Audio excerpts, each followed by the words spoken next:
সকাল আমার প্রিয় বন্ধুরা, আশা করি তোমরা যে যেখানে আছো সুস্থ আছো, ভালো আছো। তো আজকের ভিডিওটা শুরু করলাম। তো এইগুলোই মাত্র ফ্রিজ থেকে বের করে তারপরে এই যে ক্যামেরাটা অন করলাম। তো ওখানে আছে ফ্রাইড রাইস, আলুর দম আছে, অনেক ছিল, অনেক আরও নিয়ে আসতে বলছিল। অত এনে খাবে কে? আমার বর তো একদমই অল্প অল্প খায়। তারপরে এই যে এখানে আছে চানা মশলা, আর নানপুরিটা ছিল না, আর চাটনি ছিল, আমের চাটনি, মানে ফল টল দিয়ে চাটনি করেছিল, কিন্তু সে চাটনি আর আনেনি। কারণ হচ্ছে তোমার মিষ্টি খেতে ইচ্ছা করে না ভাত দিয়ে, এই জন্য আর কি আনিনি। আর এমনি এনেছি ফল, আর হচ্ছে তোমার মিষ্টি এনেছি। এই যে এই গোটা ফল এনেছি, কাটাটা আর আনিনি, আর মিষ্টি এনেছি। এইগুলো এখন থাকবে, একটু ঢাকনি দিয়ে ঢেকে রাখবো। আর এই যে আমার শাড়ি, এই শাড়িটা পরে রাত জাগা হয়েছিল, তো কালকে এই শাড়িটা কেচে দিতে হবে, সারতে কাচতেই হবে। আর এই যে সায়া, এই যে ব্লাউজ, আর এখানে তো আছে আরও একটা, এই যে দুপুরবেলায় পরেছিলাম যে শাড়িটা, এটাও নতুন শাড়ি, কাল পরেছিলাম। এটাও শুধু জল কাচা করবো, এটা সার্ফ দেবো না। আর এই শাড়ির ব্লাউজটা, এই ব্লাউজটা এই ধুতে হবে। আর এগুলো থাক। এখন একটু ভালো লাগতেছে, ঘুমাইছি তো। আর দেখো বন্ধুরা, বাইরে এত রোদ্দুর, এত রোদ্দুর, বুঝতে পারছো কিনা জানি না, কিন্তু চকচক করছে পুরো, এত রোদ্দুর। আর আমাদের সিলিং ফ্যান কেনা হয়েছে, তো আরও এই পাখার গরম যেন আরও বেশি। তো দেখো মশারি টানানো ছিল, আমি ঘুমাচ্ছিলাম গরমে, আর ঘুমাতে পারছি না। তারপরে উঠলাম, উঠে প্রসাদ এনেছিলাম, ফল প্রসাদ কাটাগুলো, আর এনেছিলাম সুজি, ওই যে কালকে রান্না করেছিলাম দেখিয়েছি, ওইগুলো খেলাম। এখন একটু ভালো লাগতেছে। আর বর আসবে দুপুরে, ওর সঙ্গে এগুলো খেয়ে নেব। যে গরম পড়েছে নষ্ট হয়ে যাবে, কিন্তু তাড়াতাড়ি খেয়ে নিতে হবে। তো নাও, পরে আবার তোমাদের সঙ্গে কথা বলছি। আর এই ভিডিওটা ছিল বুধবারের। তো মঙ্গলবারে পুজোয় গিয়েছিলাম মাসিদের বাড়ি। তো পুজো থেকে এসে তো বড় ক্লান্ত, মানে রাত জাগা ছিল, তারপরে আবার উপোস ছিলাম।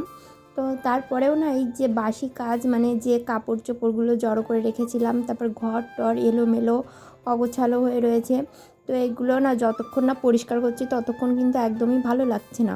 তো দেখো, তারপরে ঘুমিয়েছিলাম বাড়ি এসে। তো 11:30টার দিকে ঘুম ভেঙে গেছিলো, এত গরম হচ্ছিল। তারপরে হচ্ছে উঠে এই যে ফল প্রসাদ সুজি এনেছিলাম, ওইগুলো খেয়ে তারপরে এই যে কাপড় চোপড়গুলো ভিজিয়ে দিতে শুরু করলাম। মানে এইগুলো তো আর কি যতক্ষণ না কাচছি শুকাচ্ছি ততক্ষণ কিন্তু আমার ভালো লাগবে না। তো দেখো সব কিছু আর কি কেচে টেচে আর কি ভিজিয়ে রাখলাম। তারপরে ভিজিয়ে রেখে এদিকে চলে এলাম। বাসন তো ঘরে জড়ো করা ছিল মঙ্গলবারের দিনের, তারপরে এই যে আজকে খেলাম সেইগুলো। তো এই যে সব এখন কলপারে নিয়ে কিন্তু আমি পরিষ্কার করে নেব। আর ঘরটাও মুছতে হবে, ঘরটাও নোংরা হয়ে রয়েছে। সেই মঙ্গলবারের দিন বাড়ি থেকে গিয়েছি, আর কিন্তু ঘর মোছাও হয়নি। তো এই যে আর কিছু গোটা ফল এনেছিলাম, খাটের তলে রেখে দিলাম। আর এই যে এখন ঝাড় দিয়ে নিচ্ছি। এখন হচ্ছে 1 বালতি জল নিয়ে আমি কিন্তু ঘরটা পরিষ্কার করে নেব। তো এই যে দেখো আমি ঘরটা পরিষ্কার করে নিচ্ছি। আর হচ্ছে তোমার এই ফাঁকে ফাঁকে কিন্তু আমার হচ্ছে জামা কাপড়গুলো মেলে দেওয়া হয়ে গেছে। সবটা তো ক্যামেরা বন্দি করা যায় না, তাহলে তো ভিডিওটা অনেকটাই বড় হয়ে যাবে। তো ফাঁকে কিন্তু আমি এই দেখো উঠোনে দেখো আমার শাড়ি মেলে দেওয়া হয়ে গেছে, তো ওইগুলোও শুকিয়ে যাবে। আর এদিকে আমি কিন্তু ঘর মুছতে চলে এসেছি।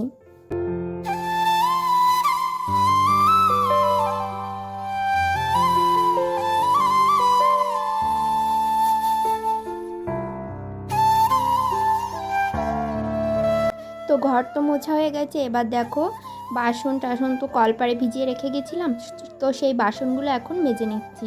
আর একটু ভিজিয়ে রাখলে কি হয় বলো তো, বাসনগুলো কিন্তু যে এঁটো লেগে থাকে ওইগুলো কিন্তু একটু নরম হয়ে যায়, আর ধোয়া কিন্তু তাড়াতাড়ি হয়ে যায়, মাজাও হয়ে যায় সুন্দর করে। তো এই দেখো এখন বাসনগুলো আমি মেজে নিচ্ছি।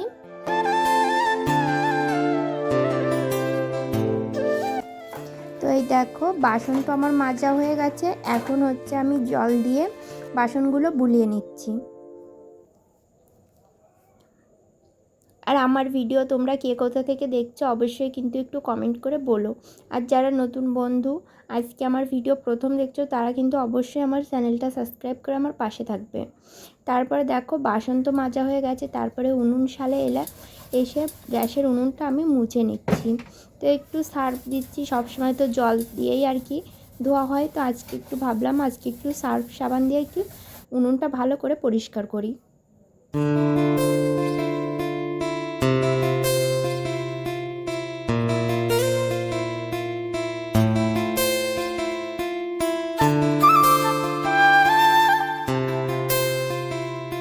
তারপরে এই যে গ্যাসের তলেটা মানে ওভেনের তলেও নোংরা হয়ে গেছিলো, তো ওই আর কি একটু পরিষ্কার করে নিচ্ছি আর সাইডেও একটু মুছে নিচ্ছি। তারপরে কিন্তু আস্তে আস্তে করে আর কি যে বাসনগুলো ধুয়ে রেখেছিলাম ওইগুলো নিয়ে পাশে কিন্তু গুছিয়ে রাখছি। তো দেখো রান্নাঘরটা গোছানো হয়ে গেছে। তো বন্ধুরা এই দেখো পূজা করা হয়ে গেছে আমার। আর ওই যে কাচাকুচি করেছিলাম সে কাপড় চোপড়গুলো এখানেও রেখে দিয়েছি জড়ো করে, এখন আর গোছাবো না, অনেক কষ্ট হয়ে যাচ্ছে। এখন ভাত খাবো, প্রচুর খিদে পেয়েছে। আর ভাত তারপরে চানা মশলা সব এখানে রেখেছি, কারণ যে গরম পড়েছে তো এখানেই থাক, তাহলে কিন্তু একটু মানে থাকবে, ঠান্ডা থাকবে। আর রান্নাঘরে এত গরম।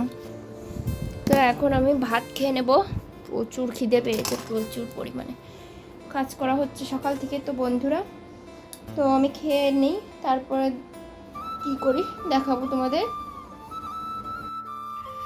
তো কি সর্বনাশ করেছি দেখো, জল খেতে গিয়ে পুরো বিষুম লেগে দেখো জল আমার ব্লাউজে কি অবস্থা হয়েছে, এখন কি বলবো জানি না। তো মাল তো আজকে দিতে হবে না, কালকেও দেবো না, পরশু দিন দেবো। তো কেমনটা লাগে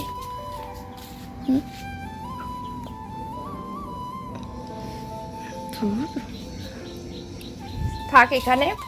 তো আজ সন্ধ্যার সময় যাব মৎস্যপে, আমাদের এই বাটায় মৎস্য হবে, এই জন্য ভাবছি মাল তো আর করতে পারছি না, 2 দিন তো করা হলো না পুজোর জন্য, তাই বসেছি। তারপরে একটু পরে ঘুমাবো, একটু পরেই ঘুমাবো। তো শুভ সন্ধ্যা বন্ধুরা, দেখো সন্ধ্যার সময় চলে এসেছি রান্নাঘরে। আর বলেছি তো আজ যাব মৎস্যপে, তো তার আগেই সন্ধ্যার সময় তো বর বাড়ি এসেছে, তো ওর খিদে পেয়ে যায় আর আমারও খিদে পাই সন্ধ্যার সময়। তো কি করব ভাবছিলাম, তো ঘরে আটা ছিল, ময়দা ছিল না, তো ভাবলাম আজকে আটা দিয়েই এগরোল বানাই। তো দেখো এই যে রুটির মতন করে, তারপরে সামান্য একটু তেল দিয়ে কিন্তু তোমার আটাটা ভেজে নিচ্ছি। তারপরে যে এখানে একটা নুন দিয়ে ডিম গুলিয়ে নিয়েছিলাম, তো সেই ডিমটা দিয়ে দিচ্ছি। আর এগরোল বানানো তো একদমই সোজা। তো দেখো এই যে ডিমটা ফেটিয়ে ওর উপরে দিয়ে দিলাম, এখন হচ্ছে 4-5টা ভালো করে ঘুরিয়ে ভেজে নেবো আর কি। তো এই এগরোলটা খেয়ে কিছুক্ষণ থাকবো, আর যেহেতু আমি ব্লাউজ করছি তো কিছুক্ষণ করে তারপরে কিন্তু আমরা যাব মৎস্যপে। তো মৎস্যপে গিয়েও তোমাদের সবটা দেখাবো। আর এই দেখো আমার এগরোল কিন্তু তৈরি হয়ে গেছে, আর ঘরে ছিল পেঁয়াজ, কাঁচা লঙ্কা আর শসা। তো পুজো বাড়ি থেকে শসা এনেছিলাম, তো এই শসাটা একটা কেটে নিয়েছি। আর এই যে এখন পেঁয়াজ, শসা আর ওর উপরে দিয়ে দেবো সস আর কাঁচা লঙ্কাটা আমার জন্য, কারণ মিষ্টি খেতে খেতে না মানে পুজোর প্রসাদ, তারপরে তোমার মিষ্টি জিলেপি এগুলো খেতে খেতে না এখন কেমন একটু মুখে ঝাল খেতে ইচ্ছা করছে। আর আমার বর তো ঝাল খায় না, তো এই জন্য আমি শুধু আর কি কাঁচা লঙ্কা আমারটাই দেবো। আর এই দেখো কিছুক্ষণ পরে মানে 9:30 বাজে তখন কিন্তু আমরা এসেছিলাম মৎস্যপে।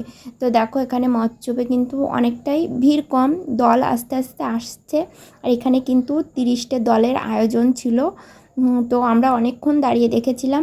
আর চলো তোমাদের সঙ্গেও শেয়ার করি, ঠিক আছে? তোমরাও ভিডিওটা দেখতে থাকো। আর এখান থেকে কিন্তু আমরা রাত্রে খাওয়া দাওয়া করে গিয়েছিলাম, সেটাও দেখাবো।